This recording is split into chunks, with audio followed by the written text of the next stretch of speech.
Hello friends, সর্বাণীর রান্নাঘরে সবাইকে স্বাগত। আজকে আমি যে রেসিপিটি নিয়ে এসেছি সেটি হলো লোটে ফ্রাই। এই সুস্বাদু লোটে মাছের ফ্রাই খুবই সহজে বানিয়ে নেওয়া যায়, আর আপনারা লাঞ্চে ভাত ডালের সাথে অথবা স্টার্টার হিসেবেও খেতে পারেন। আর বন্ধুরা, আমার আজকের ভিডিওটি ভালো লাগলে আমার চ্যানেলটিকে সাবস্ক্রাইব করার সাথে সাথে আমার আপকামিং ভিডিওর আপডেটের জন্য পাশে থাকা বেল আইকনটি অ্যাক্টিভ করে দেবেন। তাহলে বন্ধুরা, দেখে নেওয়া যাক আজকের রেসিপি লোটে মাছের ফ্রাই।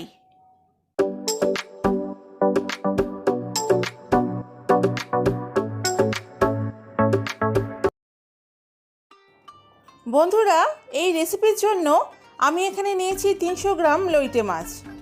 আমি এই লইটে মাছগুলোর মাথা বাদ দিয়ে ঠিক এইভাবে কেটে ধুয়ে পরিষ্কার করে রেখেছি। এবার মাছগুলোকে একটু ম্যারিনেট করে নেব। তার জন্য দিয়ে দেব একটা হাফ পাতিলেবুর রস। লেবুর রস দিলে মাছের উগ্র আষ্টে গন্ধটা অনেকটাই চলে যায়। আর দিয়ে দেব 1 টেবিল স্পুন আদা রসুন বাটা, 1 টিস্পুন লঙ্কার গুঁড়ো, হাফ টিস্পুন হলুদ গুঁড়ো, আর দিয়ে দেব পরিমাণ মতো নুন। এবার এই সমস্ত মশলাগুলো মাছের গায়ে ভালো করে মাখিয়ে এই মশলা মাখানো মাছটা 2 থেকে 3 ঘন্টা ফ্রিজে রেখে দেব।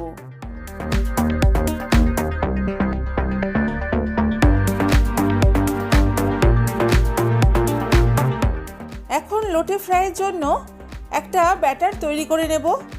তার জন্য লাগবে আমার 1 কাপ ময়দা আর হাফ কাপ কর্নস্টার্চ।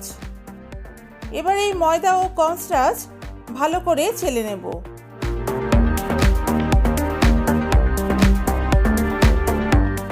এবার এর মধ্যে দিয়ে দেব 1.5 টিস্পুন পোস্ত,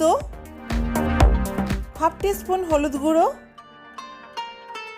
1 টিস্পুন লঙ্কার গুঁড়ো, হাফ টিস্পুন গোলমরিচের গুঁড়ো, 1.5 টেবিল স্পুন আদা রসুন বাটা, আর দিয়ে দেব পরিমাণ মতো নুন ও হাফ টিস্পুন বেকিং পাউডার। এবার এই সমস্ত উপকরণের মধ্যে অল্প অল্প করে জল দিয়ে একটা ব্যাটার তৈরি করে নেব। একসঙ্গে বেশি জল দিয়ে ব্যাটারটা মাখা যাবে না, অল্প অল্প জল দিয়ে ব্যাটারটা তৈরি করে নিতে হবে। জলের পরিমাণ বেশি হয়ে গেলে ব্যাটারটা অতিরিক্ত পাতলা হয়ে যাবে।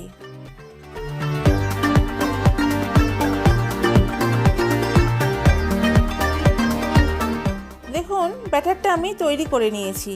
ঠিক এই রকম ঘনত্বে ব্যাটারটা আমি তৈরি করেছি। এদিকে গ্যাসের ফ্লেম মিডিয়ামে রেখে কড়াইতে বেশ খানিকটা সাদা তেল গরম করতে দিয়েছি। এবার একটা করে ম্যারিনেট করে রাখা লোটে মাছ এই ব্যাটারের মধ্যে ভালো করে ডুবিয়ে তেলের মধ্যে ছেড়ে দেব।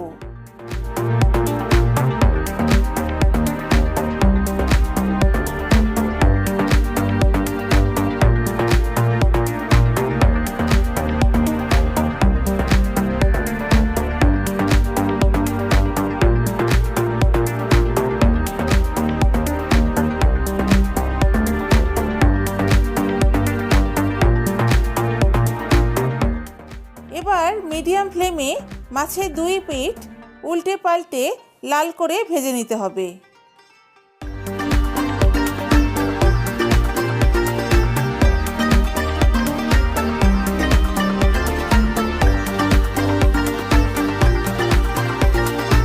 দেখুন, আমার মাছগুলো ভাজা হয়ে গেছে।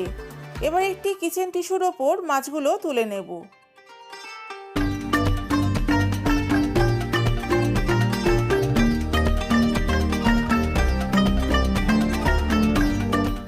তাহলে বন্ধুরা, আমার আজকের এই লোটে মাছের ফ্রাই রেসিপিটি যদি আপনাদের ভালো লেগে থাকে তাহলে বাড়িতে ঠিক এইভাবে ট্রাই করে দেখবেন। আশা করি ভালো লাগবে।